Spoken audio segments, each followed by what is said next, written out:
জাতিসংঘ সাধারণ অধিবেশনের ফাঁকে নিউ ইয়র্কে বৈঠকে বসেন মার্কিন প্রেসিডেন্ট জো বাইডেন ও প্রধান উপদেষ্টা ডক্টর মোহাম্মদ ইউনূস। বাংলাদেশ সময় রাত ৯টায় শুরু হয় দুই নেতার বৈঠক। প্রায় ৩০ মিনিট ধরে চলে এই বৈঠক। বাংলাদেশের অন্তর্বর্তী সরকারকে পূর্ণ সহযোগিতার আশ্বাস দিয়েছেন মার্কিন প্রেসিডেন্ট জো বাইডেন। এছাড়াও বৈঠকে বিভিন্ন বিষয় নিয়ে আলোচনা করেন তারা।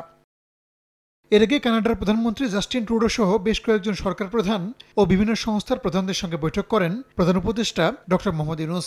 সংক্ষিপ্ত বৈঠকে বাংলাদেশ কানাডা সম্পর্ক জোরদার, বাংলাদেশের প্রতিষ্ঠানগুলো গড়ে তোলা সহ বিভিন্ন বিষয়ে আলোচনা করেন প্রফেসর ইউনূস ও জাস্টিন ট্রুডো।